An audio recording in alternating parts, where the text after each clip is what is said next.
Para biksu berjalan di atas kayu apung, menuju ruang makan setiap hari. Biksu baru itu sangat ingin mencoba, namun akibatnya ia terjatuh ke belakang. Ia berdiri dan berjalan menuju ruang makan, namun dihentikan oleh pengelola kantin. Hanya karena ruang makan menetapkan, bahwa tubuh dan pikiran yang konyol tidak diperbolehkan masuk. Ketika Tamduk berganti pakaian, dan pergi ke ruang makan, sudah tidak ada lagi baginya yang tersisa. Dan hanya ada sedikit yang tersisa dari kotaknya, sehingga tidak cukup untuk mangkok.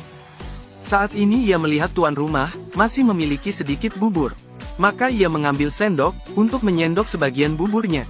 Akibatnya tuan rumah menendang mangkoknya, kini nasibnya acuh tak acuh. Ia menyelam ke dalam mangkok gula. Tuan rumah, aku ingin makan bubur, cepat ikuti aku. Tuan rumah membawa mangkok ke tepi danau. Lalu menyuruh Tamduk, untuk melompat ke atas kayu yang mengapung. Tamduk mencoba berdiri, sebelum dia bisa berdiri dengan tegas. Tuan rumah melemparkan mangkuk itu kepadanya. Kemudian, memberinya bubur di atas kayu yang mengapung. Tamduk bergoyang ke kiri dan ke kanan, ia tidak mampu berdiri. Apalagi makan dan minum. Tuan rumah menggeleng ketika melihatnya. Saat itu, Tamduk terjatuh ke dalam air. Keesokan harinya, ia bersiap untuk menggantungnya di dinding. Akibatnya, ia dipaksa masuk ke dalam air oleh tuan rumah. Dinding itu pun rendah, dan jawaban sang Buddha tingginya ribuan meter. Tamduk berada di bawah air, para murid junior mengelilinginya dan menertawakannya. Pada saat ini, mata Tamduk bertekad untuk berlatih kungfu. Di Tamduk Kuil Shaolin Kamar 5 Tab. Malam hari Tamduk menemukan tong kayu, untuk berlatih lebih banyak. Sekalipun gagal, dia tidak akan menyerah. Ia terjatuh dan bangkit lagi. Setelah berlatih malam demi malam, dia melompat di antara dua tong dengan mudah. Keesokan harinya, Tamduk pergi ke danau lagi. Pada hari ketika adik-adiknya bersiap menonton pertunjukan, Tamduk langsung melompat ke udara, menggunakan miliknya. Dengan jari kaki menyentuh kayu timbul. Gerakannya yang halus, membuat para senior memuji Tamduk tanpa henti. Ketua di sampingnya pun mengangguk puas. Segera setelah itu, di bawah bimbingan ketua 5 kamar Tamtap, Tamduk juga mempelajari bersama Ken Fungo. Setelah 2 bulan berlatih ratusan Chi, Tamduk menguasai kungfu 5 kamar Tamtap. Ketua juga mengucapkan selamat kepada Tamduk. Segera biarkan dia pergi ke ruang 34 untuk berlatih. Murid Tamduk memohon pada gurunya, untuk mengajarinya seni latihan lengan. Guru secara singkat memperkenalkan Tamduk, proses dasar untuk melatih kekuatan lengan. Praktisi menstabilkan lengan, serta mengurangi gaya. Membuka lengan hingga tidak terkulai, karena harus membawa 2 ember air di tangan, membawa air ke atas, menuangkan air ke dalam tangki air pada platform tinggi. Terlihat betapa sulitnya, dari darah di pinggang saudara-saudaranya. Tamduk bertekad, dengan lengan kanannya yang tidak bisa memegang erat, pedang yang menusuk ke pinggangnya. Segera setelah itu, dia tidak bisa berdiri tegak. Kakinya juga mulai menurunkan berat badannya. Dan pada saat dia mencapai platform tinggi, pinggangnya telah terputus. Namun usahanya membuahkan hasil, dengan usaha Tamduk yang tiada henti. Kini lengannya menjadi semakin kuat, angkat beban dan berjalan juga sangat mudah. Dan dia masih sempat membantu adiknya, kini dia membawa air kemana-mana. Ketua sangat puas dengan kinerja Tamduk. Ketika Tamduk berkonsentrasi berlatih, gurunya memanggilnya kembali. Mengatakan bahwa dia tidak dapat membantu adiknya, saat dia berlatih.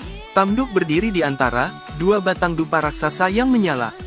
Matanya jernih, seperti cahaya lilin yang berkedip-kedip. Namun kepalanya tidak bisa bergerak. Saat ini, frekuensi pengocokan dupa tidak cepat. Melihat hal tersebut, tuan rumah langsung mempercepat Tamduk. Menurut refleks yang terkondisi, tiba-tiba ia menoleh.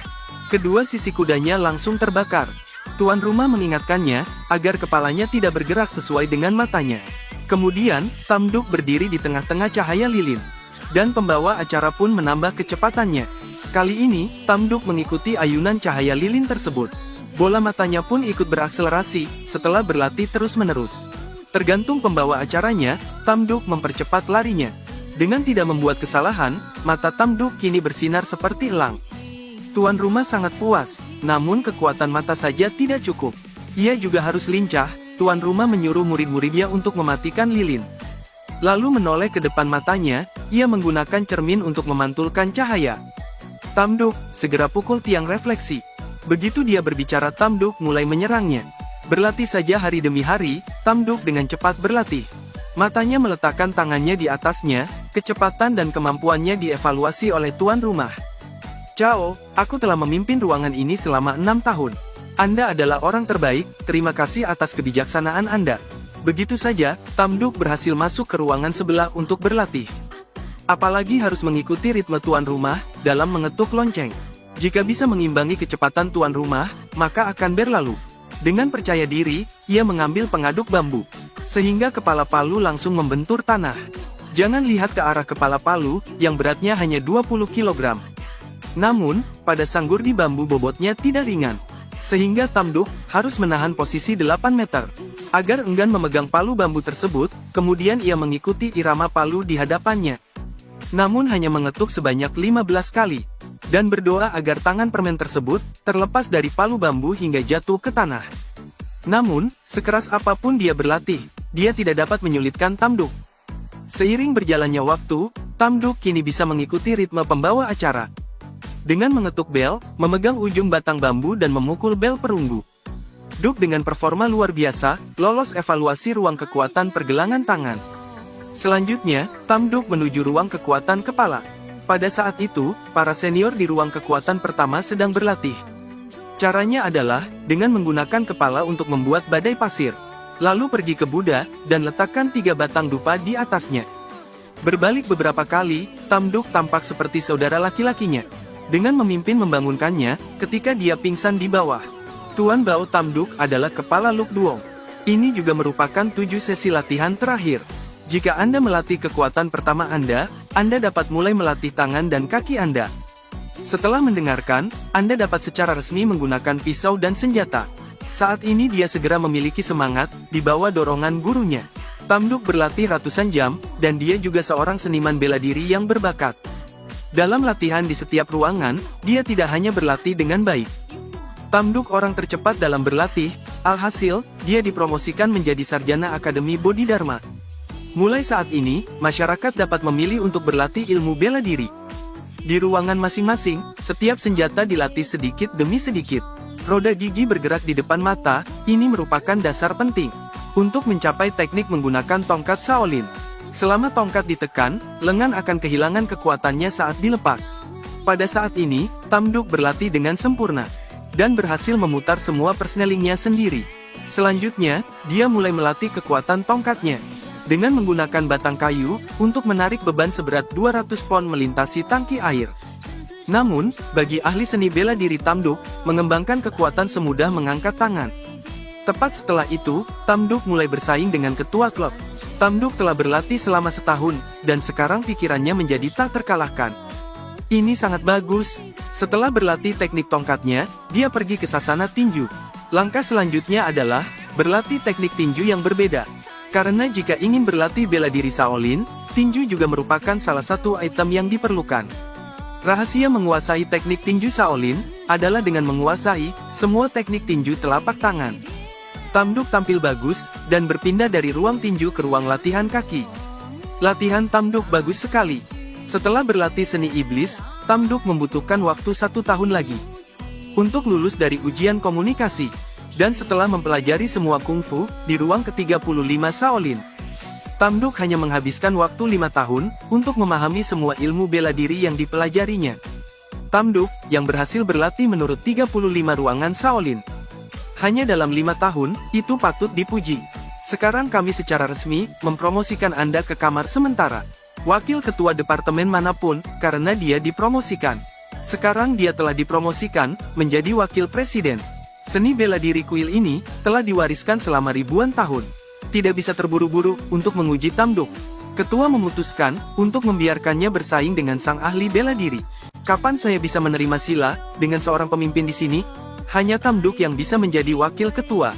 Keduanya kemudian mulai berduel, hanya untuk melihat tuan rumah memegang tombak di tangannya, yang terus melancarkan serangan ke arahnya. Meskipun Tamduk unggul dalam seni bela diri, ketika dihadapkan dengan metode Iron sang ketua, dia tetap kalah dalam pertarungan. Namun tuan rumah mengatakan bahwa Tamduk bisa kembali menantang kapan saja. Setelah kejadian ini, dia berlatih setiap malam. Pertama dia menemukan tongkat meditasi yang mengingat gerakan pemimpinnya. Teruslah berlatih, gunakan ini untuk mempelajari cara memecahkan teknik nyeri tuan rumah.